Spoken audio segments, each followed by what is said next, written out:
우리가 지킬 방위선은 일본, 오키나와, 필리핀이다. 당시 미국의 방어 라인에 대한민국과 대만은 없었습니다. 미 트루먼 정부는 왜 이런 선언을 했을까? 미국의 에치슨 선언 때문에 결국 한반도에 6.25 전쟁이 터졌다. 과연 이 말은 맞는 것인가?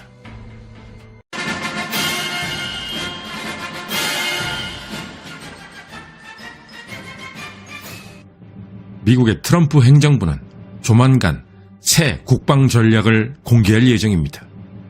결과가 어찌 나올지 한국과 대만은 초조하게 바라보고 있습니다. 그 이유는 새 국방 전략에서 6.25 전쟁의 주요 원인 중 하나로 지목되는 에치슨 라인을 다시 그을 수도 있다는 보도가 나왔기 때문. 일본의 니케이는 일본은 확실히 방어선에 포함될 것으로 예상되지만 한국과 대만이 들어갈지 말지가 문제라고 분석했습니다. 니케이는 가장 최악의 상황은 일본만 포함되고 한국과 대만이 제외되는 것이라고 지적했습니다. 만약 그렇게 된다면 1950년 에치슨 선언이 또다시 반복되는 셈. 1950년 1월 미 국무장관 딘 에치슨. 우리가 지킬 방위선은 일본, 오키나와, 필리핀이다. 당시 미국의 방어 라인에 대한민국과 대만은 없었습니다. 미 트루먼 정부는 왜 이런 선언을 했을까? 그 이유를 알 수 없어 미국이 전쟁을 유발하려고 일부러 그랬다는 음모론까지 나올 정도입니다. 또한 6.25 전쟁 발발은 정말로 에치슨 선언 때문에 일어난 일이었을까? 과연 그 진실은 무엇인지 이 컨텐츠는 그 확실한 답을 드리게 될 것입니다. 국가 간의 동맹이란 무엇인가? 동맹은 공동의 적이 있을 때 맺어지는 계약적 관계. 국가 간의 동맹은 우정이 아니라 이해관계에 기반합니다. 1950년 당시 한국과 대만은 미국의 동맹국이 아니었습니다. 특히 당시 한국은 미국의 관심이 크지 않은 곳이었습니다. 어렵게 생각할 거 없이 그래서 한국이 방어선에서 빠졌던 것입니다. 그렇다면 대만은 왜 빠진 것인가? 우리는 에치슨 라인에서 한국이 제외된 것만 신경을 쓸 뿐 함께 제외된 대만에 대해서는 별로 관심이 없었습니다. 하지만 미국이 에치슨 선언을 했던 근본적인 이유가 바로 대만 때문이었습니다. 한국은 그저 대만 옆에 가까이 있던 관계로 함께 언급되었을 뿐. 그렇다면 미국은 왜 대만을 방어선에서 제외했을까? 그것은 새로 건국된 중화인민공화국에 보내는 미국의 평화 제스처였습니다. 미국은 대만에 영향력을 뻗칠 생각이 없다라는 것을 선언함으로써 중국을 향해 유화적인 메시지를 보냈던 것이었습니다. 또한 미국에겐 전략적인 포석도 있었습니다. 그것은 공산주의 국가가 돼버린 거대한 두 국가, 소련과 중국의 밀착을 막기 위한 전략이었습니다. 당시 미국의 주적은 소련. 그래서 미국은 새로 건국된 중국이 소련과 밀월 관계가 되는 것을 막아야 했던 것. 미국이 에치슨 선언을 하게 된 이유를 더 깊이 알기 위해서는 국공 내전을 살펴봐야 할 필요가 있습니다.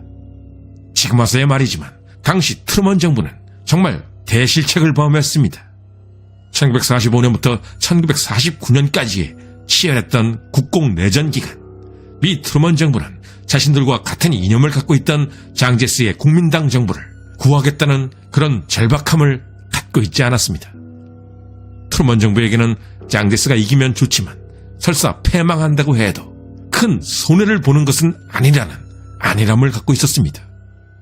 사실 그때까지 미국과 중국 공산당은 그렇게 적대적인 관계는 아니었습니다. 트루먼에게는 오히려 장제스라는 인물이 훨씬 더 골치 아픈 존재였던 것. 그래서인지 트루먼 정부는 국공내전 기간 내내 장제스의 국민당 정권에게 원조를 찔끔찔끔 해주며 확실한 서포트를 해주지 않았습니다. 1948년 미국 대통령 선거, 공화당의 토머스 듀이 후보 대 민주당의 트루먼 후보. 공화당의 토머스 듀이 후보는 장제스의 국민당을 돕겠다고 공약했습니다. 그러자 장제스는 차이나 로비를 통해 토머스 듀이 후보를 적극 후원했습니다. 하지만 결과는 트루먼의 대통령 당선. 이 사실을 잊지 않고 장제스에게 원한을 품게 된 트루먼. 그 때문인지는 몰라도 트루먼 정부는 장제스가 중국 대륙에서 밀려날 처지에서 애타게 지원을 요청했지만 끝끝내 거부했습니다. 이제 장제스의 타이완은 그야말로 바람 앞에 촛불 같은 신세. 설사 중국에 대대적인 공세가 있어도 미국이 도와줄 가능성이 없는 암담한 상황. 하지만 진짜 전쟁은 대만이 아니라 한반도에서 터질 운명이었습니다. 그것은 에치슨 선언 발표를 너무나 기뻐하며 환호하는 사람이 중국이 아닌 한반도의 북쪽에 있었기 때문이었습니다. 미국의 에치슨 선언 때문에 결국 한반도에 6.25 전쟁이 터졌다. 과연 이 말은 맞는 것인가? 결론부터 말한다면 에치슨 선언이 없었어도 6.25 전쟁은 날 수밖에 없었습니다. 그 이유는 6.25 전쟁을 가장 갈망했던 것이 마오쩌둥과 스탈린이 아니라 바로 북한의 김일성이었기 때문이었습니다. 6.25 전쟁은 중국과 소련 등 주변 강대국이 사주한 게 아니었습니다. 한반도 통일을 내 손으로 이루고 말겠다는 북한의 지도자 김일성의 개인적인 야망. 그것이 전쟁의 가장 큰 원인이었습니다. 에치슨 선언이 있었던 1950년 1월 훨씬 전부터 김일성은 소련의 스탈린을 찾아가 집요할 정도로 전쟁 허락과 지원 요청을 하고 있었습니다. 따라서 에치슨 선언과 관계없이 전쟁은 김일성의 의지에 따라 반드시 벌어질 일이었습니다. 그렇다면 에치슨 선언은 전쟁 발발에 어떠한 역할도 하지 않았던 것인가? 그것은 또 아니었습니다. 에치슨 선언이 6.25 전쟁의 결정적 원인은 아니었으나 아무 역할도 안 했던 것은 아니었던 것. 1950년 3월 모스크바에서 스탈린을 만나 북한군 장비 지원과 전쟁 허락을 요청했던 김일성. 이 자리에서 미군이 참전하면 어쩔 거냐고 걱정한 쪽은 오히려 스탈린. 하지만 김일성은 미국의 최근 행태로 봤을 때 절대 참전하지 않을 것이며 설사 참전한다 해도 그들이 개입하기 전에 전쟁을 끝낼 거라고 자신만만해했습니다. 미국의 최근 행태로 봤을 때라는 김일성의 말.